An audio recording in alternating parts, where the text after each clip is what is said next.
Can I give her a hug? Can you leave, please? That's up to I'm the not, officer not going to be regarding cussing in court. goodbyes.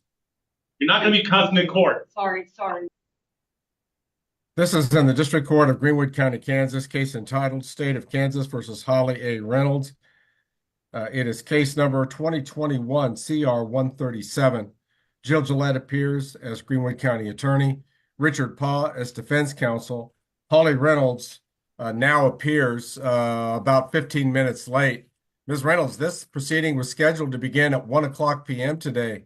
You weren't here until 15 minutes later. Why is that? The road construction had a pilot car, and we had to wait for the pilot car. Like, got 10 minutes outside of town. Last time they didn't have a pilot car when they had the road construction. So we weren't prepared. We have all participants on the meeting now. We will proceed further. This is scheduled further hearing on a warrant to show cause matter. The court believes that the current allegation before the court is failing to report to her officer as directed. Is that a fair summary, Mr. Ketley? Yes, Your Honor. All right. I may address you further later regarding it.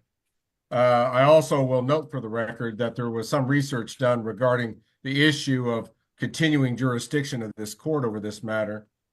The court does note that at a previous hearing in this case, where the probation in this case was reviewed, I believe that was the hearing of November 18 of 2022, the court reinstated probation and extended it for 1 year, 12 months, from the original expiration date.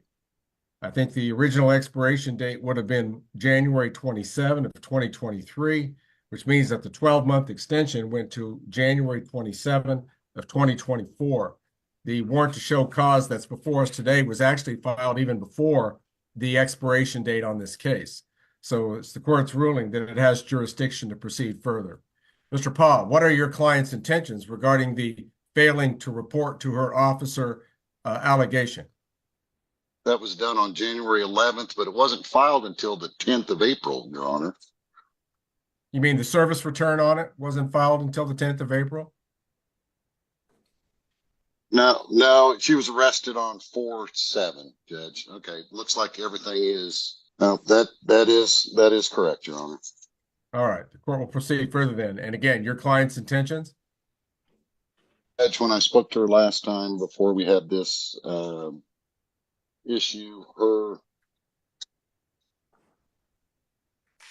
her intentions were at that time was to waive her evidentiary hearing and admit to 2 violations as outlined in the motion to revoke probation on 4/23 of 24. All right. Ms. Reynolds, you've been present when your attorney made an announcement on your behalf that you would now intend to waive any formal due process hearing that you'd otherwise be entitled to, and instead stipulate and agree that you committed the failing to report violation, which was alleged by Mr. Ketley in his most recent warrant to show cause. In waiving your hearing, you'd be waiving the right to require the state to present evidence and prove the allegation by a preponderance of the evidence. You could challenge the state's evidence with the assistance of your lawyer, Mr. Paul, present your own evidence, and confront the state's witnesses unless good cause was shown. Among other lesser remedies that the court has, the court could consider an outright revocation of your probation and having you serve the remaining balance of your sentence locked up. Ms. Reynolds, do you understand these things? Yes, Your Honor. Is it your intention to waive a hearing in this case and stipulate and agree that you committed the failing to report violation as alleged? Yes, Your Honor. All right. The court finds that the defendant has knowingly waived her right to a hearing in this case and stipulates and agrees that she committed the failing to report violation as alleged by Mr. Ketley. I'll obviously ask for recommendations from counsel, but I want to start off with Mr. Ketley. Mr. Ketley, your allegation was made some time ago. What has been the track record of performance of your client since you filed this warrant to show cause in January? I don't believe haven't had any contact with her, Your Honor. Since I think the last time she reported me on October 18th, and I set her up for November 1st, and then I haven't heard anything since then. All right. Thank you, Mr. Ketley. Ms. Gillette, based on what's currently before the court, what are the state's recommendations regarding an appropriate disposition here? Judge, in this matter, we had a previous violation hearing. She was to have a 60-day sentence or sanction. There was a compassionate release for her due to her father passing away, allowing her to go to the funeral, which is not usually a thing that always happens. Sometimes we just say you're in trouble, it's too bad, you don't get to go to a funeral, but in this case we allowed that for her. She was to have 60 days done as a sanction last time. Promises to do what she needed to do, promises to go to treatment, and here we are with her basically absconded. So with her absconsion from supervision, she just took off. And with her taking off November 1st, 2023, she didn't report and hasn't reported since. Normally when someone's in trouble, they get right back in and talk to their officer and get into treatment, but instead, Ms. Reynolds has not done that. So my recommendations have to be an outright revocation based on her being an absconder and refusing to comply with anything with her ISO. She still had a balance due at the time that we filed the motion to revoke probation. What is that current balance? It was $858 at that time. All right, thank you. Mr. Pa, as defense counsel, what is your recommendation regarding an appropriate disposition here? Judge, I would ask that the court sanction her and then reinstate her. I know she's been working in Newton. I know that she's been working hard on her sobriety. I believe she would tell the court that,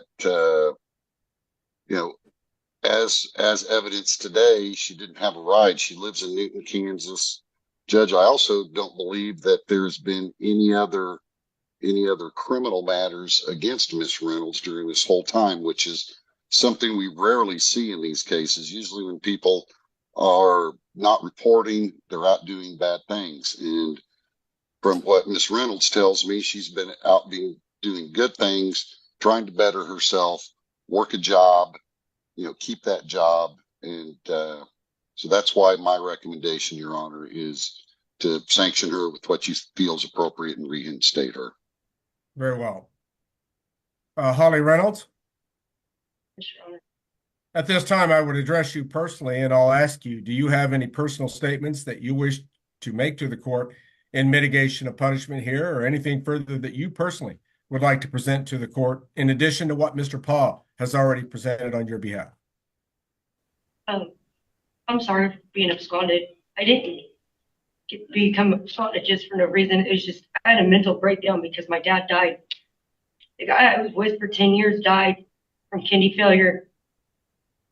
It was just so many deaths, one right after the other, that I couldn't handle it anymore. And I mentally broke down and I quit seeing everybody. I quit going to corrections. I quit going to work. I quit doing everything and got really depressed. It's been really hard on me. I mean, there was 5 deaths all within a year. I mean, it was really bad. And I'm still trying to deal with it, and it's hard. Okay, anything else?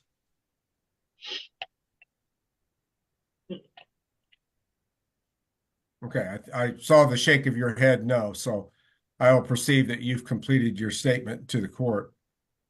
Ms. Reynolds, you were placed in this case on reporting probation with a heavy emphasis on the word reporting.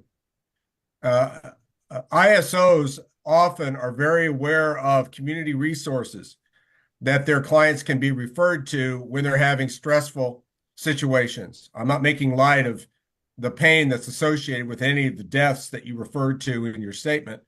Everyone has to deal with the tragedy of death at some point in their lives. When you've had a history of any type of drug offenses, it's really important that you stay in contact with your supervising officer, let him know what's going on with you, and then let him make the appropriate referrals or to try to get you some sort of assistance with whatever problems that you're having. What you cannot do is just check out and use that as an excuse to stop your program. What you do in that instance, Ms. Reynolds, is essentially say, I am not a candidate for the reporting probation that the judge wanted me to complete. Rather, what you're essentially doing is saying, I will just face the music of doing my time. That apparently is where we are in this case, Ms. Reynolds. You've had ample opportunity to correct your behaviors, report to your officer, seek his help, if necessary, demand his help, and to utilize the resources that are out in the community to keep you in the community. You've elected not to do that. On top of that, Ms. Reynolds, you're habitually late for court, including being 15 minutes late today. And indeed, there may have been some road construction and a pilot car situation, but you should have left earlier. You should allow extra time. I just don't think you take court seriously, Ms. Reynolds, much less supervision or probation or anything else that was involved in your case. So the only viable alternative is what the prosecutor recommends in this case, and that is an outright revocation of your probation, and that will be the order of the court. The court finds that this defendant has been willfully non-compliant with the terms and conditions of her probation, that it's not in her best interest to be on a probation, which she clearly is not amenable to successfully finish. Holly Reynolds will make promises and not follow through on them. And she's been given ample opportunity and even been punished for previous non-compliance and doesn't even take serious jail sanctions seriously enough to conform her behavior to what's expected by the court. Therefore, the court does order Holly Reynolds to serve the remaining balance of her sentence in Department of Corrections custody. The court orders her to be taken into custody by the representatives of the Greenwood County Sheriff's Office until her custody can be transferred to serve the remaining balance of the 20-month prison sentence that was originally ordered in the case. With that said, Ms. Gillette, I would ask your office to do appropriate research and determine the appropriate number of jail time credit days to which this defendant is entitled and include that in the journal entry of revocation, which will stem from today. I do know she has some jail time credit. I will note that she does have a 12-month post-release supervision period, which this court reannounces. And I believe that she was in a 20% good time credit category with this particular offense of possession of methamphetamine, a level 5 drug felony. All right, with that order made, Ms. Gillette, is there anything further that you need clarification on? No, I was looking up her jail time credit. And I don't know if she's got any charges out of Saline County, but she did spend an overnight in there in June, so. All right. I will say that whatever balance exists in this case is declared to be immediately due and payable and collectible. It can be referred to collection agency for further handling. What if I can pay it? No additional fees will be imposed today. It does appear that her balance previously was $858, but the court will not add any more bids amounts, despite Mr. Pau's involvement on her behalf and representation. Court finding that I don't think she's got the financial resources while locked up to pay additional amounts. All right, Mr. Pau, are you aware of anything further we need to address today? No, Your Honor. Thank you very much for your timely appearance here today, Mr. Pau. Hold on. Can they give you? Yeah, can I To get prepare a for week this, to like, prepare for this? she is my This is employee. 27 months of my life that's gonna be locked up. I need to say bye to my kids. And I'm my not job. understanding a thing you're saying, ma'am. Can I get at least a week to be able to say goodbye to my kids and my family? Absolutely not. Absolutely not. My employee, sir. And like, she spent the last 2 months getting her life together, at least for that much, Like, to I come and really work for me. not This getting court in trouble. disagrees. Getting her life together would have included reporting to her officer. And she didn't even make the effort to do that one time, according to Mr. Ketley. So I'm not sure what your involvement is here, sir, but the court's order stands. She's in custody of the sheriff's office until she can be transferred to the Secretary of Corrections in their custody. Get my affairs together, like at No. least 20. No, I'm not going to defer your time. You need to go into custody today, Ms. Reynolds. Sir, can you leave, please? Can I give her a hug? Can you leave, please? That's up to the officer. You're not going to be regarding cussing the in court. advice. You're not going to be cussing in court. Sorry. Sir, Jill, did you have something else you needed to bring to the attention of the court? No, Judge, I was just filling out all of the notes that I have to for the journal entry. I've Right. started. Thank you to the officer on scene of being able to take her into custody at this time. If Well, there's Your Honor. nothing further then, excuse me? Is yours? Sorry, did I hear someone? I was talking to her. I'm sorry, Your Honor. I apologize. Okay, again, thank you. If there's nothing further then, the Holly Reynolds matter will be in recess at this time.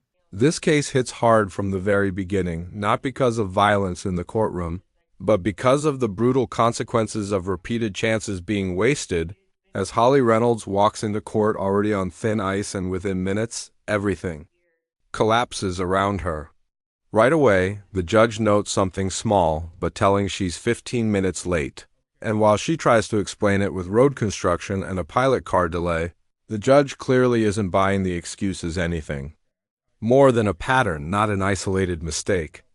And that's exactly what this case becomes, a pattern of behavior that the court has simply had enough of. The core issue is straightforward, but serious. She failed to report to her probation officer something that isn't just a technical violation, it's the foundation of probation itself. When you're given probation, especially in a drug-related felony case, reporting is everything. And according to the record, she stopped reporting entirely after October, essentially disappearing from supervision. The prosecution doesn't hold back. They lay out a timeline that shows she had already been given leniency before, including a prior violation where she was supposed to serve a 60-day sanction, but was granted compassionate release to attend. Her father's funeral, something the prosecutor makes clear is not commonly allowed, and instead of using that second chance to get back on track, Reynolds allegedly absconded, cutting off all contact, ignoring supervision, and failing to follow through on promises to enter treatment or comply with probation terms. From the state's perspective, this isn't someone struggling temporarily, it's someone who chose to walk away from the system entirely, and that's why they push for the harshest outcome, full revocation of probation and prison time. On the other side, the defense tries to humanize her situation, arguing that she hasn't committed any new crimes during this period, which is unusual in these kinds of cases, and claims she's been working, staying sober, and trying to rebuild her life. Her attorney asks for another chance, just a sanction, not prison, highlighting that she's been attempting to improve herself despite her failures. But then comes Reynolds herself, and her statement shifts the entire emotional tone of the courtroom. She doesn't deny what she did. She admits she stopped reporting, but she explains why, and it's not a casual excuse. She describes a complete mental breakdown triggered by overwhelming personal tragedy. Multiple deaths in a short period, including her father and a long-term partner, all piling up until she says she simply couldn't function anymore, according to her. She didn't just stop reporting, she shut down completely, isolating herself, quitting everything, and falling into deep depression. It's raw, it's real, and for a moment, it almost feels like the court might consider it as a mitigating factor. But the judge doesn't let emotion override responsibility. He acknowledges her pain, but draws a hard line. Life is difficult. People face loss, but probation comes with obligations. And when things get hard, that's exactly when you're supposed to reach out to your probation officer, not disappear. He makes it clear that by checking out, she effectively told the court she wasn't willing or able to complete probation, and in doing so, she forced the court's hand. He also points out her broader pattern, not just the failure to report, but habitual lateness, lack of seriousness toward court obligations, and previous opportunities that were already given and ignored. And that's where everything turns. This is no longer about sympathy, it's about accountability. The judge ultimately agrees with the prosecution, concluding that she is not a suitable candidate for probation and that continuing to give her chances would serve no purpose. The decision is immediate and final. Probation is revoked, and she is ordered to serve the remaining balance of her original prison sentence, 20 months under the Department of Corrections. There's no delay, no grace period, no time to prepare. And when Reynolds desperately asks for even a week to say goodbye to her children and get her affairs in order, the answer is cold and absolute: no. The court refuses, emphasizing that if she had truly been getting her life together, she would have been reporting as required. Even her employer steps in, trying to advocate for her, but it changes nothing. The judge stands firm. Enough chances have been given. In the end, Reynolds is taken into custody right there in the courtroom, with no opportunity to walk out, no chance to go home first, and no more arguments left to make. And that's what makes this case so powerful. It's not about one mistake. It's about a series of decisions that led to one inevitable outcome. The system gave her opportunities, support, even compassion, but when those chances were ignored, the consequences became unavoidable. If you want more real courtroom stories like this, raw, intense, and showing how one decision can change everything, make sure you like, subscribe, and stay locked in, because the next case might be even more brutal, and you won't want to miss it.